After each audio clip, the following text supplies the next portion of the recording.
I'm Terry Regensberger, and I'm the Vice President of the Madison City Council PTAs. Today, I have with me Joe Gaines, who is a candidate for District 2 Madison City Council. Hi, Joe. Hi, Terry. Thanks for coming on today and taking the time to speak with me. Thanks.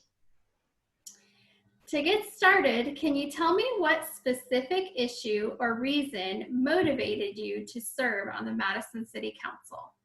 Yeah, good question. Thanks for that. So I moved here 17 years ago, and Madison was a quaint, small town with great schools. My wife was a special ed teacher here, and we really liked that rural feel. And just in the last 5 or 6 years, I live on the western side of Madison City. We've experienced explosive growth.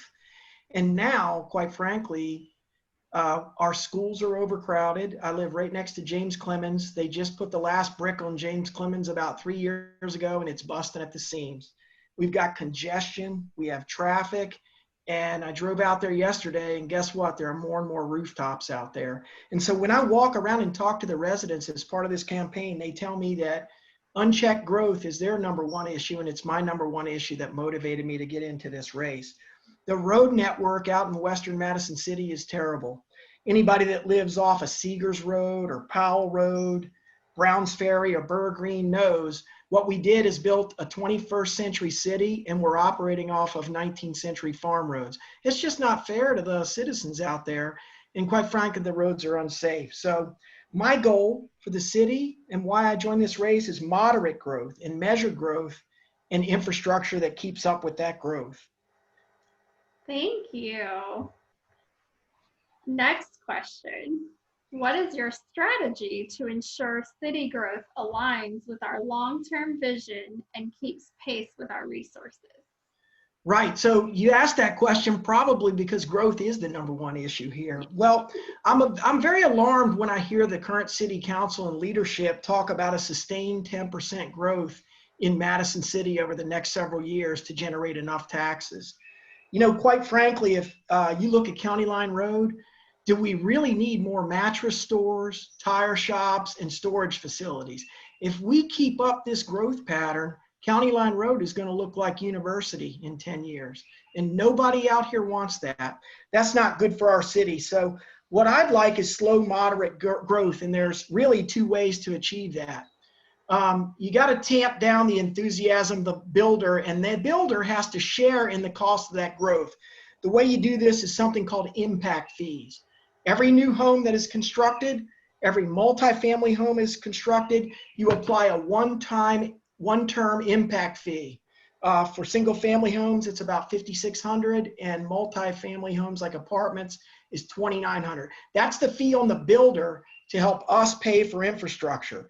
The second is proper zoning, more low density zoning. Now I'll tell you, none of my opponents will come out for impact fees to pay for this infrastructure. And there's a reason why, because they're all taking money from the builders associations for their campaigns. So not a single one of them can come out for that. So they want us, you and me, Terry, to pay for all that infrastructure. So I want to slow that growth and do it with the two methods I mentioned, impact fees and zoning. Tighter zoning. Thank you. As a follow-up to that, how would you ensure for Madison our schools are resourced for success? Okay, so I ran a K through 12 school on Kwajalein Atoll. That was one of my responsibilities. It wasn't big like our school system here, but nonetheless, we were an accredited school, and we went through 2 budget cuts, and they were crisis. So the way I prioritize in the school there, and I do the same thing here. Now I know it's the school board's function, but as a city council member, I prioritize first student and teacher ratios. The lower, the better. You know, we keep saying we got the #1 schools in Alabama. No, we don't. We got great schools, but we're 61st or somewhere around there. And I want to drive us back up to where we were 17 years ago when I moved here. We got a great school system, but I think we could do better.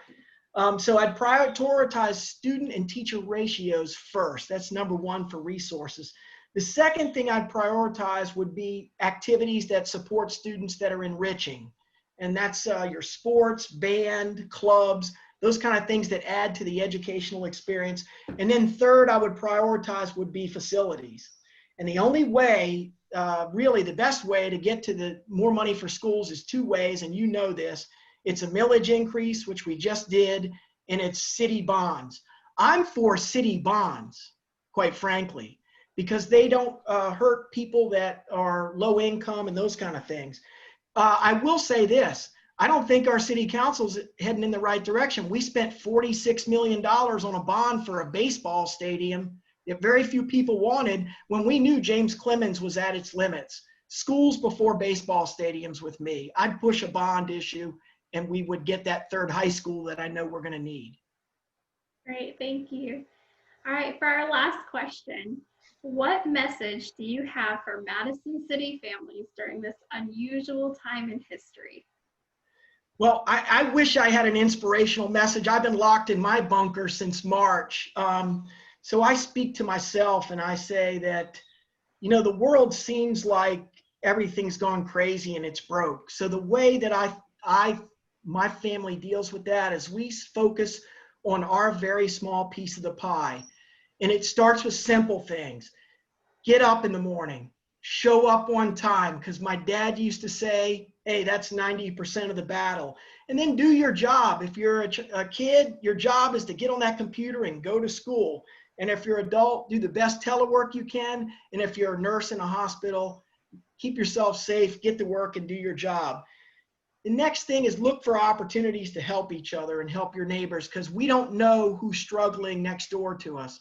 So go knock on the door and see what help they need, but wear a mask.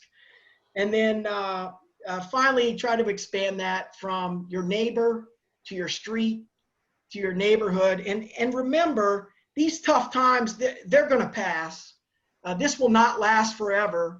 And the tougher the times, the best it brings out in people. So I'm optimistic that this will go away and we will get back to our normal lives, but let's not break everything in between. So get up, make your bed, do your job, and help your neighbor.